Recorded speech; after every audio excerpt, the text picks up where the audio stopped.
Sir, আমরা আপনার সাথে যতবারই কথা বলেছি আপনি একটা বিষয়ের প্রতি ভীষণভাবে গুরুত্ব দিয়েছেন, সেটা হচ্ছে শরীর চর্চা করা বা ব্যায়াম করা। মানুষ তো ব্যায়াম করতে চায়, কিন্তু অনেকে আছে যে ভুলভাবে ব্যায়াম করছে।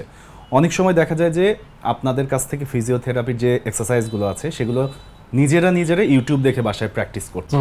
এটা তো আমার মনে হয় যে ইউটিউবে কিছু টেকনিক থাকে বা কিছু বিষয় কৌশল থাকে যেগুলো গোপনই রাখা হয়। জি, আপনাদের কাছ থেকেই আসলে সেই বিষয়টা সঠিক যে জ্ঞানটা সেটা পাওয়া সম্ভব। জি। তো আপনাদের কাছে না এসে যদি ভুলভাবে বাড়িতে ব্যায়ামের চর্চা করে বা যে কোনো ব্যায়ামই এক্সেস আকারে করছে, এটাকে আপনি কিভাবে দেখছেন? এটা অবশ্যই রোগীর জন্য বা মানুষের জন্য ক্ষতিকর। প্রথম কথা হচ্ছে, আমি যদি আপনাকে মুদ্রা কথায় ব্যায়ামের একটা আইডিয়া দিই, তাহলে আমাদের দর্শক যারা দেখছেন তাদের উপকার হবে ইনশাল্লাহ। ব্যায়াম আমরা ডাক্তারি ভাষায় বলে থাকি এক্সারসাইজ।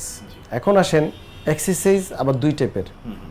একটা হচ্ছে general exercise for general people, আর একটা হচ্ছে থেরাপিউটিক এক্সারসাইজ ফর পেশেন্ট। শুধু রুগীদের জন্য থেরাপিউটিক এক্সারসাইজ। দুই ব্যায়াম এক না, দুইটাকে আপনাকে প্রথমেই ভাগ করে ফেলতে হবে। এখন আমি জেনারেল এক্সারসাইজ নিয়ে আজকে কথা বলবো না, আমি শুধু থেরাপিউটিক এক্সারসাইজ নিয়ে আজকে কথা বলতে চাই। তো থেরাপিউটিক এক্সারসাইজ মানে হচ্ছে যে ব্যায়ামের মাধ্যমে আপনি রোগ সারবে। কি রোগ? আপনি প্যারালাইসিস হয়ে গেলেন, পক্ষাঘাতগ্রস্ত, স্ট্রোক করে, মোটর নিউরন ডিজিজে প্যারালাইসিস হলেন, রোড অ্যাক্সিডেন্টে প্যারালাইসিস হলেন, সেই প্যারালাইসিসকে সুস্থ করার জন্য যে ব্যায়াম, সেটার নাম হচ্ছে থেরাপিউটিক এক্সারসাইজ। আপনি হাঁটু ব্যথায় ভুগছেন, কোমর ব্যথা ভুগছেন, ফাইব্রোমায়ালজিক ব্যথা ভুগছেন, পিএলআইডি সমস্যায় ভুগছেন, সেটাকে সুস্থ করার যে ব্যায়াম, সেটা হচ্ছে থেরাপিউটিক এক্সারসাইজ।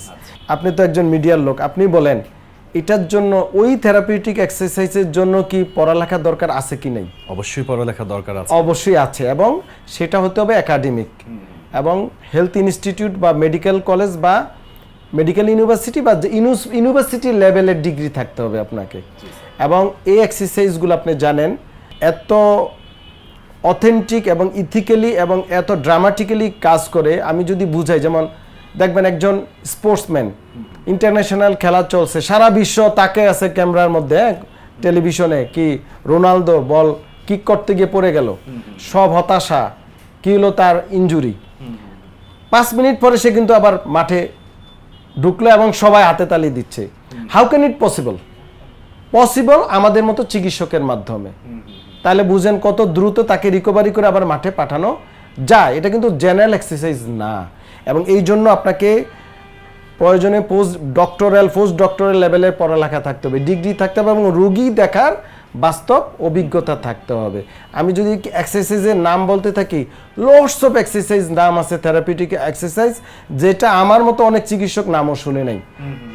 আমি বুঝাইতে পারছি আপনাকে। এবং প্রত্যেকটা রোগের ক্ষেত্রে, যেমন পিএলআইডির ক্ষেত্রে রুগী টু রুগী এক্সারসাইজ ভিন্ন হয়ে যাবে, প্যারালাইসিসের ক্ষেত্রে ভিন্ন হয়ে যাবে।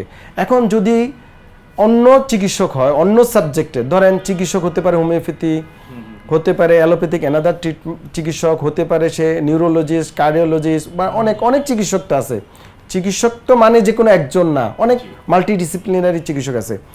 এখন সেই চিকিৎসকের যদি এই সাবজেক্টে এক্সারসাইজের উপরে তার পড়ালেখা, বই পুস্তকে পড়ালেখা এবং একাডেমিক পরীক্ষা না দেয়, তাহলে সে তো রুগীর ক্ষতিগ্রস্ত করবে, এবং করাই স্বাভাবিক। এই জন্য এই থেরাপিউটিক এক্সারসাইজ শিখতে হলে আপনাকে ফিজিওথেরাপি পুনর্বাসন চিকিৎসকের কাছ থেকে শিখতে হবে, করতে হবে, এবং তার তত্ত্বাবধানে এটা করতে হবে, না হলে রুগী ক্ষতিগ্রস্ত হবেই। আমরা প্রায় রুগী পাই, অনেকে ইউটিউব দেখে ব্যায়াম করতেছে, স্যার এখন আমার অবস্থা আরও খারাপ। তো আপনি কেন ব্যায়াম করতে গেলেন? এটা কয়েক ডাক্তার বলেছে এইভাবে দেখে ব্যায়াম করতে বা শিখে, উনি দেখে ওখানে শিখছে।